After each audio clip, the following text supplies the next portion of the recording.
What is going on, Jerome's? We are in the middle of mock draft season, and Pete Schrager, Good Morning Football, he's been an ally. He's been one of the rare national media jabroni haircuts. Fantastic haircut, by the way.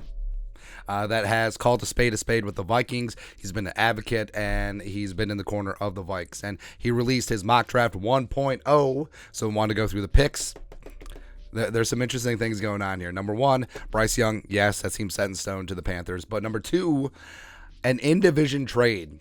So, of course, Kwesi showed that you can trade in division last year in the draft, but up at the top of the draft where the Texans are basically handing the Colts the quarterback that they're going to have to face twice a year, I don't know, man. I don't know. He did write, this is the only projected trade he did write, that DeForest Buckner, a great defensive lineman, is going to be involved in the trade. Of course, Buckner and D'Amico Ryans go back to their Niner days, so maybe. I just don't see it. I think that's too much of a gamble unless the Colts absolutely give the Texans the bag. So we're talking Buckner. We're talking a future first. We're talking about more. Other than that, I'm not potentially giving our rivals like their guy. Potentially. But Stroud goes to the Colts at number 2. 3, the Cardinals stay put and take Will Anderson, no brainer. 4, the Texans take Tyree Wilson. He's coming over from Lubbock, the other side of the state. So now they get a premium edge rusher with a lot of potential, a lot of upside. 5, let's get spicy. So even though the Seahawks signed Geno to a 3-year deal, Anthony Richardson, I mean, there's too much potential there. And Geno's deal is basically a 1-year deal. So Pete gets their quarterback of the future. Also, can you imagine Anthony Richardson just chucking it deep for DK? Let's go. Let's go. Lions sticking and picking. Jalen Carter shoring up their defensive interior. Makes sense. Skoronski going to the Raiders, protecting Jimmy G. Nolan Smith staying in state of Georgia, adding some edge presence for the Falcons. Dolphins, man.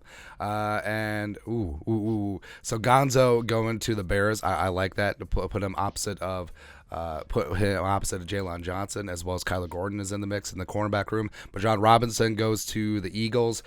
Like I said, it's the ultimate luxury pick, since the Eagles do have 2 first-rounders. And then we get spicy. Man. So at 11, the Tennessee Titans keep Hendon Hooker in the volunteer state. They take the Tennessee standout. He's going to be the guy to replace Ryan Tannehill, but they take him over Will Levis, who ends up going 12 to the Texans. So the Texans were able to trade down. They acquired DeForest Buckner, probably get some more nice in the trade, and then they get Tyree, and then they still get their guy Will Levis at 12. So, I mean, maybe it works out, and then the whole Stroud versus Levis comparisons will go down for the next couple of years. So that's interesting. Broderick Jones shoring up the Jets' offensive line. Spoon going to the Patriots. That sucks. That sucks, man. JSN, Jackson Smith and Jigba, a wide receiver 1 off the board. He goes to Green Bay. So that's going to be a problem. That's going to be a problem with Watson and Dubs and JSN. Jordan Love's got himself some weapons, man. Dalton Kincaid going to the Commies. Paris Johnson Jr. going to the Steelers. He walks in right away as a starting tackle. JPJ, Joey Porter Jr. going to Detroit. So Detroit gets Jalen Carter and Joey Porter Jr. in the same draft. That's pretty damn good.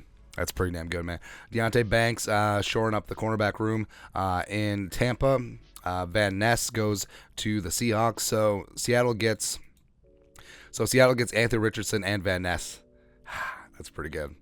Michael Mayer, big-bodied tight end, goes to San Diego. Really good today. Goes to the Chargers. Justin Herbert gets his guy. And Darnell Wright going to the Ravens. Darnell Wright just seems like a Raven, just given his disposition, man. But the Vikings end up with Jordan Addison, wide receiver, slot machine from USC, Biletnikoff winner in 2021 with the Pitt Panthers. And this is what Schrager wrote. I know at least one team has Addison as his top-rated receiver, with Adam Thielen now in Carolina. This pairing makes sense. That said, Minnesota can go a variety of ways here. With Kirk Cousins in the last year of his contract, quarterback could be an option, but the Vikings might have to aggressively jump up the board in order to get that guy at that position. And they would have, because 5 quarterbacks in the top 12 picks, Levis and Hooker at 11 and 12. They probably would have had to get up to 9 with the Bears or 10 with the Eagles to go up and get their guy, which, I mean, if Levis looks like he's falling out of the top 10, sure. I don't think Hendon Hooker goes as high. I just really don't. I know that there's first round hype around him.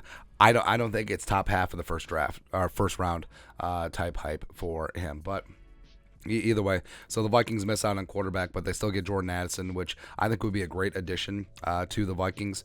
The rest of the way, the Jaguars taking Brian Branch, the do-it-all slot corner / safety. Flowers goes to the Giants. Gibbs, Miles Murphy, Darnell, Quentin Johnson goes to the Chiefs. That sucks. Mingo is actually wide receiver 3-4 off the board.